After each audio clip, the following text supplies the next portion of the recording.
सबको जय मसीह की। आइए हम हमारे बाइबल अध्ययन कक्षा को जारी रखेंगे आमोस की पुस्तक की, जो हमने पिछली कक्षाओं में शुरू किया था। पिछली कक्षा में हमने आमोस की पुस्तक का अध्ययन किया था, उसके हर एक अध्याय के बारे में। और हमने पुस्तक को विभाजित किया था 3 भाग में, और पूरे भाग को हमने अच्छे से अध्ययन किया था। आज की कक्षा आमोस की पुस्तक की आखिरी कक्षा रहेगी। और आज की कक्षा में हम लोग आमोस के जीवन के चरित्र के बारे में और उनके सफलताओं के बारे में हम बात करेंगे। आमोस भविष्यवक्ता को परमेश्वर का एक सिद्ध सेवक के रूप में भी हम देख सकते हैं।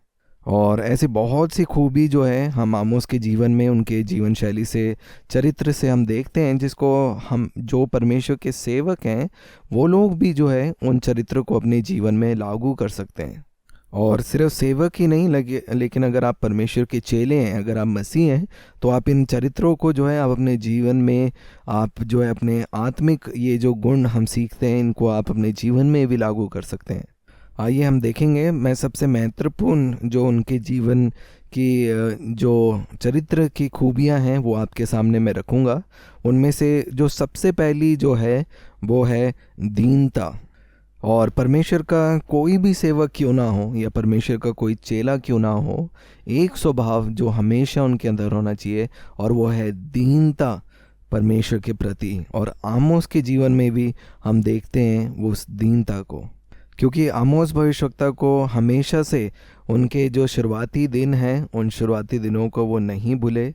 उनको वो शुरुआती दिन याद थे। और वो उस बुलाहट में, जिस बुलाहट में परमेश्वर ने उनको चुना था इज़राइल और यहूदा राज्य के ऊपर भविष्यवाणी करने के लिए, उसे सुनकर उन्होंने वो घमंड नहीं किया, लेकिन वो दीन बनकर वो परमेश्वर के आवाज़ को सुना। हमने ये वचन पिछली कक्षा में भी पढ़ा था, लेकिन हम इसे दोबारा पढ़ेंगे।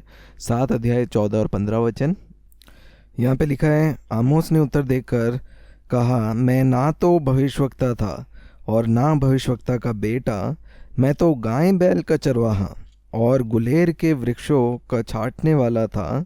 और यहोवा ने मुझे भेड़ बकरियों के पीछे पीछे फिरने से बुलाकर कहा, जा मेरी प्रजा इज़राइल से भविष्यवाणी कर। इस वचन से हमें आमोस भविष्यवक्ता की दीनता के बारे में देखने के लिए मिलता है। और हम देखते हैं बेशक वो भविष्यवक्ता थे, लेकिन उन्होंने कभी भी उस पर घमंड नहीं किया। वो हमेशा दीन रहे और उन्होंने कहा कि मैं एक समय में मैं चरवाहा था और मैं फलों को तोड़ने वाला था। लेकिन हमें इतना मालूम है कि जो लोग दीन हैं उनको परमेश्वर इस्तेमाल करते हैं। और आज भी अगर हम दीन होते हैं, परमेश्वर ऐसे बहुत से आमोस खड़ा करने के लिए सामर्थ्य हैं। दूसरी खूबी जो हम आमोस भविष्यवक्ता के जीवन में देख सकते हैं, उनके चरित्र में, वो है कि आमोस भविष्यवक्ता जो थे वो एक मेहनती व्यक्ति थे। वो आलसी नहीं थे, लेकिन वो एक मेहनती व्यक्ति थे। हमें वचन इस बात को बताते हैं कि वो गुलेर के वृक्षों को छांटने वाले थे, है ना। उनके वो फल इकट्ठा करते थे और वो भेड़ बकरियों को चराने वाले थे। और वो हमेशा वो यात्रा करते रहते थे उन फलों को व्यापार करने के लिए और भेड़ बकरी चराने के लिए। और एक बात को हम देखते हैं कि वो अपने जीवन में अकेले थे, लेकिन उस अकेलेपन में वो परमेश्वर के साथ वो सहभागिता रखते हैं।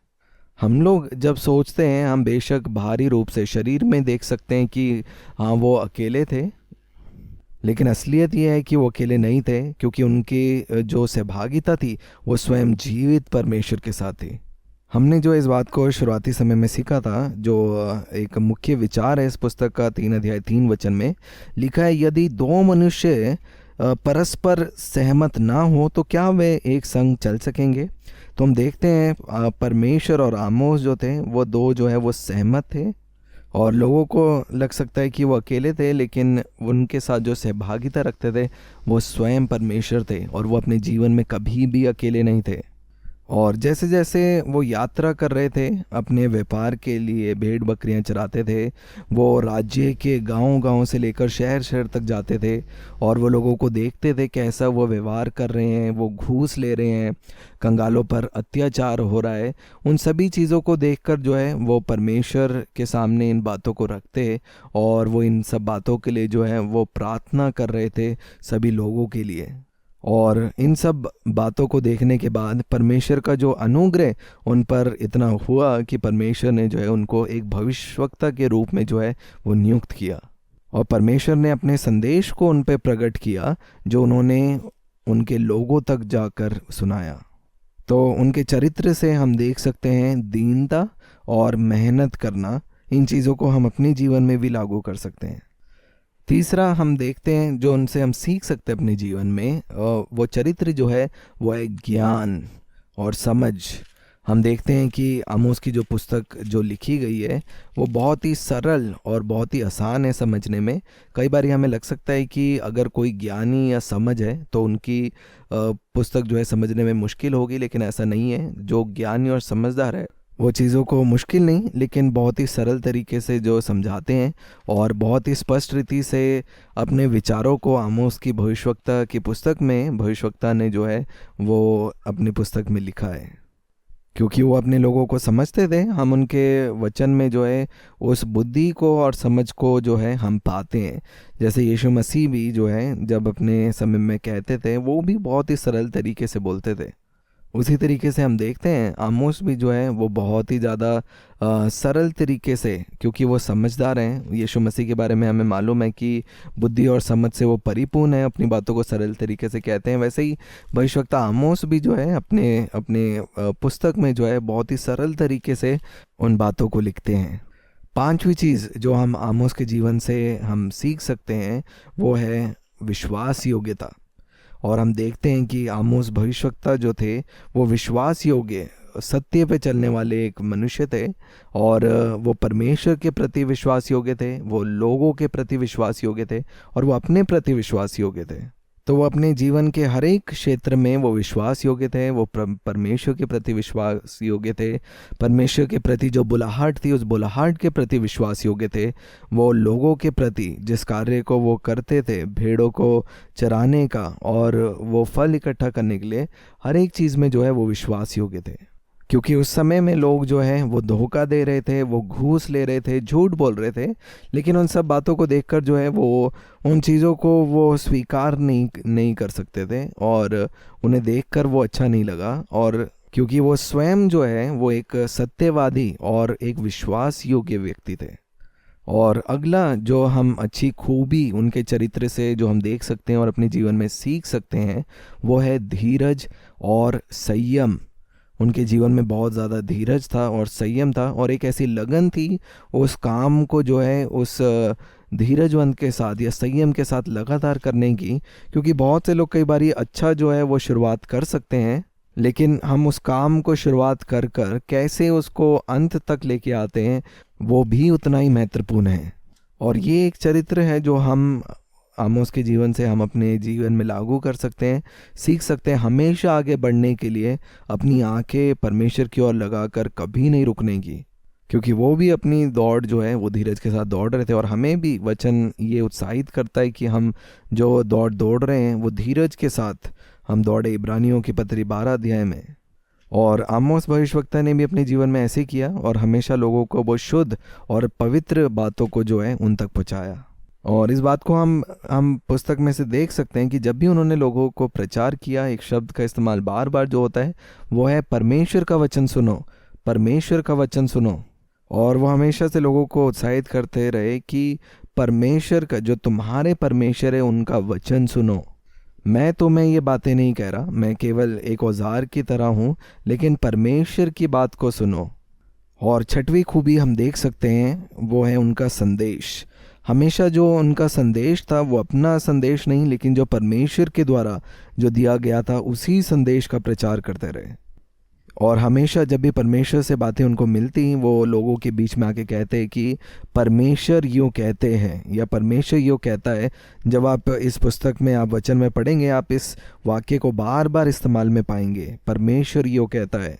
ऐसा नहीं लिखा कि मैं ऐसा कहता हूँ या मुझे ऐसा विचार आया और ये मेरी भावना है, लेकिन लिखा है कि परमेश्वर यो कहते हैं। कुछ उदाहरण जो है मैं आपके सामने में रखूँगा, आप पढ़ सकते हैं 2 अध्याय 1 वचन 6 वचन, उसका 11 वचन और उसका 16 वचन। इन हर एक वचनों में वहाँ पे लिखा है कि परमेश्वर यो कहता है। 3 अध्याय 1 वचन में आप देख सकते हैं कितने सुंदर तरीके से लिखा है कि हे इज़राइलियों, ये वचन सुनो जो यहोवा ने तुम्हारे विषय में कहे हैं। मैंने नहीं, लेकिन स्वयं यहोवा ने तुम्हारे विषय में कहे हैं। और इसी रीति से हमेशा वो संदेश जो है लोगों तक पहुंचाया, अपने संदेश को नहीं, लेकिन जो भी परमेश्वर से सुना। इसलिए लिखा, हे इज़राइलियों, वो वचन सुनो, वो आवाज़ सुनो जो स्वयं यहोवा ने तुम्हारे लिए कही है।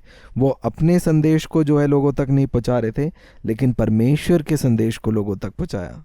आज के समय में देखते हैं बहुत सी जगहों से हमें संदेश मिलता है। हम गूगल से भी जाएंगे तो वहाँ से भी संदेश डाल सकते हैं और हम कह सकते हैं कि गूगल के द्वारा संदेश मिला है, लेकिन ऐसा नहीं है मेरे प्रियो। जैसे हम पौलुस के जीवन में भी देखते हैं कि जो वचन है वो स्वयं परमेश्वर की आत्मा के द्वारा उत्साहित होकर जो है वो हमें मिलता है। और यही चीज़ आमोस भविष्यवक्ता के जीवन में हमें देखने के लिए मिलती है कि हमेशा वो संदेश परमेश्वर का था, इसलिए वो कहते थे कि परमेश्वर यो कहते हैं। और आखिरी खूबी जो हम देख सकते हैं आमोस भविष्यवक्ता के जीवन से, वो ये था कि उनका जो जीवन था उस जगह में, उस भूमि में, वो एक प्रभावशाली जीवन था।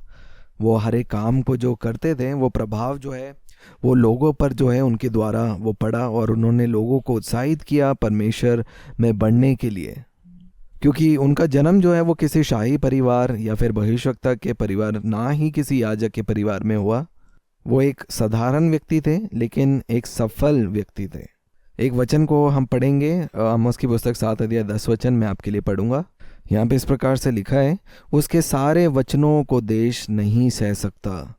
तो ये जो गुण हैं, ये चरित्र से हम सीख सकते हैं।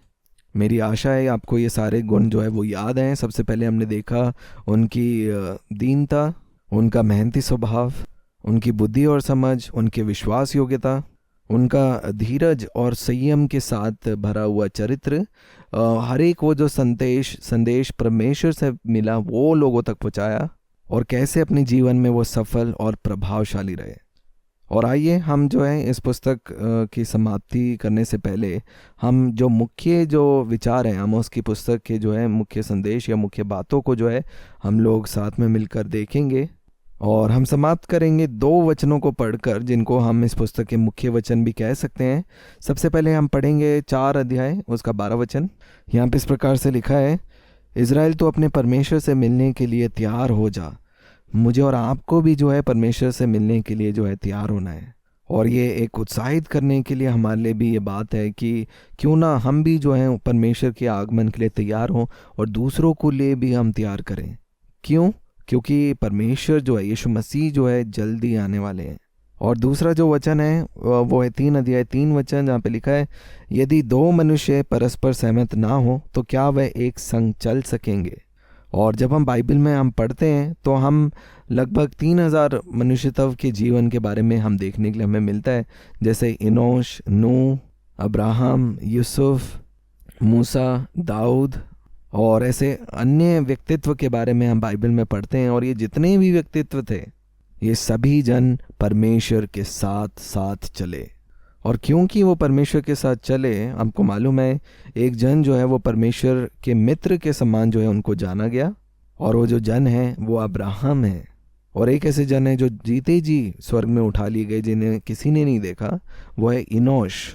वो परमेश्वर के साथ चले और इस संसार से वो स्वर्ग की ओर चले गए।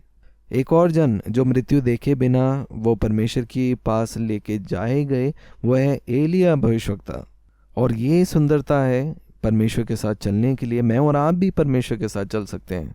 आइए हम भी परमेश्वर के साथ चलें, क्योंकि परमेश्वर जो है इच्छुक है हमारे साथ चलने के लिए। इसीलिए परमेश्वर का एक नाम है इमैनुएल, परमेश्वर हमारे साथ है। वो हमेशा जो है हमारे साथ है, वो हमारे साथ सहभागिता रखना चाहते हैं। पर क्या आप उनके साथ चलना चाहते हैं, ये आज सवाल है। और अगर जैसे हमने वचन में पढ़ा, अगर हम परमेश्वर के साथ सहमत हैं तो हम जो है परमेश्वर और हम साथ में चलेंगे। जैसे हमने इस बात को जाना था, आमोस अपने जीवन में कभी भी अकेले नहीं थे, हमेशा परमेश्वर उनके साथ चलते रहे। हम बहुत से लोगों के साथ हम चल सकते हैं, पर क्या परमेश्वर जो है आपके साथ है? हम स्वयं परमेश्वर को अपना साथी बना सकते हैं। एक बहुत ही खूबसूरत वचन जो है उसको हम पाते हैं नीति वचन 13 अध्याय उसके 20 वचन में लिखा है कि बुद्धिमानों की संगति कर, तब तू भी बुद्धिमान हो जाएगा। यहाँ पे वचन हमें उत्साहित करता है बुद्धिमान के साथ संगी रखने के लिए। और इसका दूसरा भाग है, परंतु मूर्खों का साथी नष्ट हो जाएगा।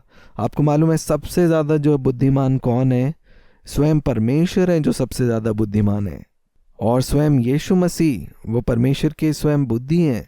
तो अगर आप यीशु मसीह के साथ और परमेश्वर के साथ सहभागिता रख सकते हैं, आप भी अपने जीवन में बुद्धिमान बनेंगे। या इसे कह सकते हैं, अगर आप परमेश्वर के साथ आप चलेंगे, परमेश्वर का स्वभाव जो ईश्वरीय स्वभाव है आप उसे पाएंगे, और परमेश्वर की उस महिमा को भी आप पाएंगे। वो महिमा जिसे अदन की वाटिका में खो दिया गया था पाप के कारण, वो वापस से आपको मिलेगी जब हम उस महिमा में परमेश्वर के साथ प्रतिदिन अपने जीवन को चलेंगे।